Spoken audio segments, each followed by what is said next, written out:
Good morning सर्वांना। आज एका नवीन ब्लॉगमध्ये मी सविता खूप खूप स्वागत करत आहे। तर आता बघा दिवाळीची चाहूल सगळीकडे लागलेली आहे। माझी संपली होती हळद, आता खूप छान अशी मी हळदचे पॅकेट बनवलेले आहेत। आता म्हणलं हळद भिजवावी, ऊन पडले तोपर्यंत चांगली फ्रेश बनवून घ्यावी। खूप छान कलर आलेला आहे हळदीला।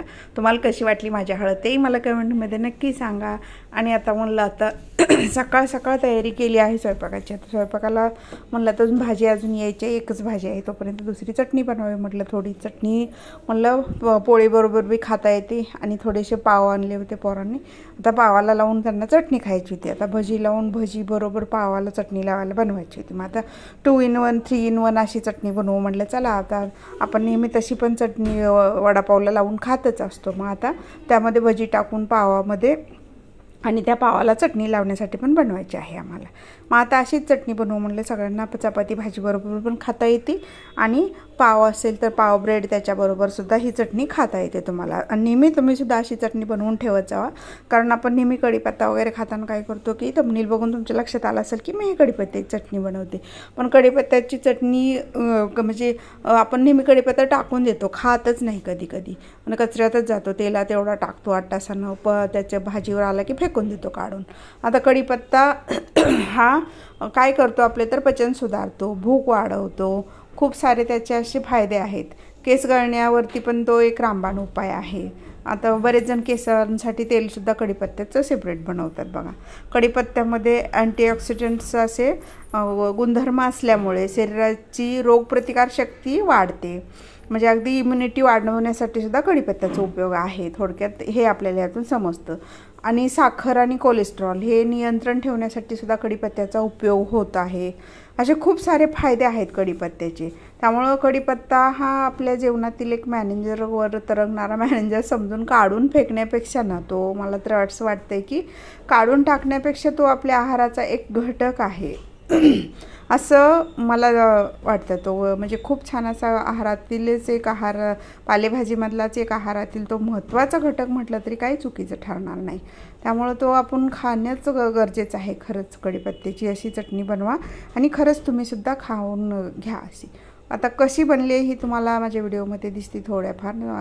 आजच्या ब्लॉगला सुरुवात, पोरांच्या परीक्षा पण आहेत आणि आता जास्त वेगळं स्वयंपाक वेळेतच करावा लागतो। ते परीक्षेचं टायमिंग आहे, त्यामुळं जास्त झोप लागेल असं पण काही करून देता येत नाही पोरांना। त्यामुळं जास्त गोड वगैरे करण्यापेक्षा असं तिखट थोडंसं आणि मीडियम तिखटचं सुद्धा बरं, कारण त्याचेसुद्धा जास्त तिखटचं आणि जास्त गोडचं सुद्धा विचार करून हे अशी चटणी बनवत आहेत। ह्याच्यात जास्त काही साखर नाही, काही नाही, तुमच्या पद्धतीनं तुम्ही तुम्हाला आवश्यक वाटली तर थोडी 4 दाणे घालू शकता, पण मी घालणार नाही आता। अशी कढीपत्ता घ्यायचा बघा, आता असा तो काढून घ्यायचा, असे तोरंब्या 5-7 तोरंब्या काढून घेतल्या ना, अगदी 1 वाटी मोठी वाटी तुमची चटणी बनते। मी लसूण पाकळ्या पण थोड्या तेलात भाजून घेतले, जास्त तेल पण लागत नाही। कढीपत्ता थोडा सुकवून घ्यायचा, आता माझ्याकडं सुकवून घेतला होता, तुम्ही फ्रीजमध्ये ठेवला तर थोडा सुकतोच तो, आणि बाहेर फ्रेश असेल तुमच्याकडं तर मी फ्रेश पण वापरला तरी चालेल तुमच्याकडं। आता माझा कढीपत्ता कालचा होता आणि मी फ्रीजमध्ये ठेवला, त्यामुळे तो ऑटोमॅटिकच थोडा सुकला, फ्रीजमध्ये वाळून पण जातो कढीपत्ता। त्याला अशा एअर कंटेनरमध्ये ठेवला तर थोडा ताजा राहतो 4 दिवस। तुमच्याकडे आता विकतचा वापरत असाल तर असा माझ्यासारखाच वापरावा लागेल, गावी घरी असाल तर तुमच्याकडे झाडाचा वापरला तरी चालेल। आता मी असं कढीपत्ते सगळे पानं भाजून घेतले आणि त्यात लसूण पण भाजून घेतलं। अगोदरच खोबरं भाजून घेतलं होतं, शेंगदाणे थोडेसे भाजून घेतले होते, आणि त्यात हे एकत्र करायचं। तुम्हाला वाटलं तर काळं मीठ टाका, तुम्हाला असा चाट टाईपचा बनवायचा असेल तर तुम्ही चाट टाईपची सुद्धा चटणी बनवू शकता ह्याच्यातून, पण आता मी साधीच बनवणार आहे। आणि खडा मीठच घालणार आहे याला। खडा मिठानं सुद्धा एक वेगळी चव येते। तुम्हाला वाटलं तर हिरवी मिरची भाजून घाला, किंवा हिरवी मिरची नसेल तर लाल मिरची पावडरसुद्धा तुम्ही घरातली रेग्युलर जी आपण चटणी वापरतो ती चटणी पावडरसुद्धा वापरली तरी चालते ही चटणी बनवण्यासाठी आता।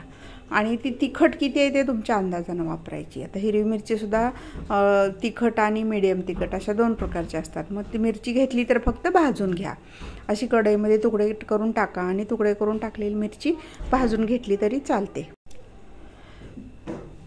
आता बघा मी आता त्यामध्ये चटणीच मिक्स करणार आहे। आता आता बघा मी अशी ही घरातलीच आपली रेग्युलरची लाल मिरची पावडर असते ना ती, आता ही माझी काश्मीरी बेडगीची मिक्स लाल मिरची पावडर आहे. तिखट नाही आहे ही, दिसायला फक्त लाल आहे, अशी मीडियम तिखट आहे. त्यामुळे आता मी हिचाच वापर करते. अशी ही मी 3 चमचे घेतली आहे.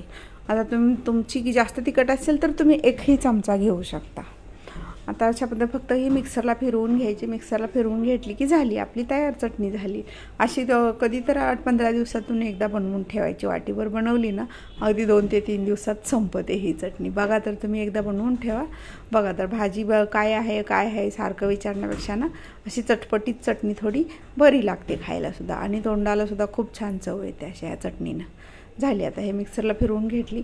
आणि आता बघा हिचं काय करायचं, आपण ब्रेडला ह्याला लावायचं असेल तर तुम्ही तुपावरती ब्रेड आणि पाव भाजून घेऊ शकता आणि त्याच्या आतमध्ये चटणी लावू. ही अशा वडापावच्या आतमध्ये लावायला सुद्धा खूप चांगली चटणी आहे अशी ड्राय चटणी. बघा ही ओल्या नारळात बनली असं तुम्हाला वाटणार नाही. ओला नारळ किसून घेतला आणि भाजून घेतला ना, ओला नारळसुद्धा असा ड्राय होतो.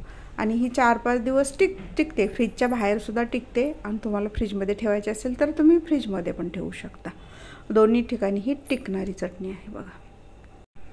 बघा आता ही मी पावाला लावून घेत आहे. असा पावमधून कट करून घ्यायचा, आणि कट करून घेतल्यानंतर काय करायचं, ह्याला तुपावरती चांगला भाजून घ्यायचा. असा तुपावरती भाजून घेतल्यानंतर काय होतं की ह्याच्या आतमधले भाग असा कडक होतो. तुम्हाला कडक बनवून खायचं असेल तर खाऊ शकता, किंवा तुम्ही अशी चटणी लावून ह्याच्यामध्ये भजी वडा ठेवून खाऊ शकता. तुम्ही कोणत्याही पद्धतीने तुम्ही खाऊ शकता.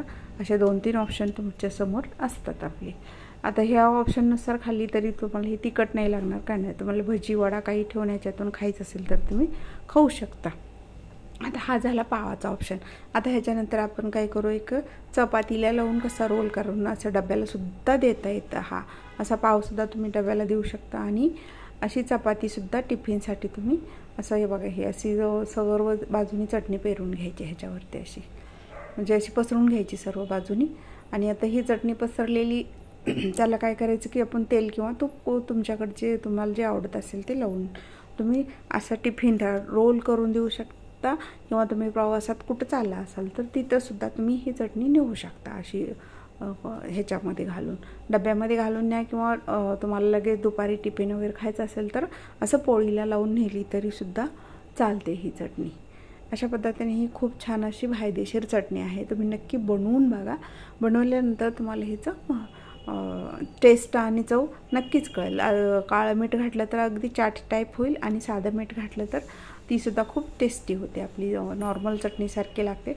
मग आता मी थोडंसं तूप गरम करून घेतले. तूप गरम करून घेतलेलं ते थोडंसं पोळीवरती घालून घ्यायचं. तर खूप छान अशी पोराला लगेच झटपट खायला, एखाद्या दिवशी भाजी नसेल आपल्याकडं करायला, तर भाजी नसेल तर ही तुम्ही अशी चटपटीत चटणी करून देऊ शकता. अशीच या पद्धतीनं मी कढीपत्त्याची केली, अशी या पद्धतीने तुम्ही कोथिंबीरीची सुद्धा चटणी करू शकता. ह्याच्यात कोथिंबीर असेल तुमच्याकडं तर ते सुद्धा ॲड करू शकता. ओली कोथिंबीर थोडीशी अशी गरम करून घ्यायची आणि ती भाजून घ्यायची. अशा पद्धतीने ही छान अशी चटणी बनते. झाली बघा, आता अशी तयार चटणी झाली. अशा प्रकारे हा माझा व्हिडिओ तुम्हाला कसा वाटला ते नक्की मला कमेंट करून सांगा.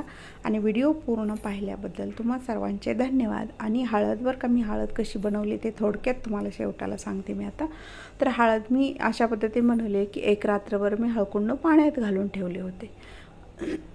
आता बघा ते पोळी निसटते म्हणून मी कढीपत्त्याचीच दांडी घेऊन मी त्याच्यामध्ये टक केलेली आहे. आता तुमच्याकडे टूथपिक असेल तर तुम्ही टूथपिकचा सुद्धा वापर करू शकता. आणि अशा प्रकारे तुम्ही बघा हे असं डब्यात तुम्ही देऊ शकता. या पद्धतीनं थोडंसं कमी कट करा. मी दांडी जरा जास्त उंच कट केलेली आहे तुम्हाला दाखवण्यासाठी. तुम्ही मीडियमची कट करून दिली तरी चालेल, म्हणजे पोळीचा रोल विस्कटणार नाही डब्यामध्ये. यासाठी ते स्टिक केली मी. आता मी हळद कशी बनवली हे तुम्हाला सांगत होते थोडक्यात. तर मी हळद या पद्धतीने बनवली की हळदीसाठी मी काय केलेलं होतं की पूर्ण रात्रभर पाण्यात भिजत घातले हळकुंड. दुसऱ्या दिवशी सुकवले, आणि सुकवल्यानंतर मग ते गिरणीमध्ये दळलेले आहेत. अशा पद्धतीने ती पिवळी खूप छान अशी दिवाळी स्पेशल हळद तयार झालेली आहे. आणि हळदीपासूनचं एक उटणंसुद्धा बनवलेलं आहे. ते मी नंतर पुढच्या व्हिडिओमध्ये दिवाळीच्या अगोदरपर्यंत तुम्हाला दाखवण्याचा प्रयत्न करेन. आणि हळदीपासूनचं हे याच खायच्याच हळदीपासूनचे उटणंसुद्धा बनवलेलं आहे. तुम्हाला माझा व्हिडिओ कसा वाटला, व्हिडिओ पूर्ण पाहिल्याबद्दल तुम्हा सर्वांचे धन्यवाद.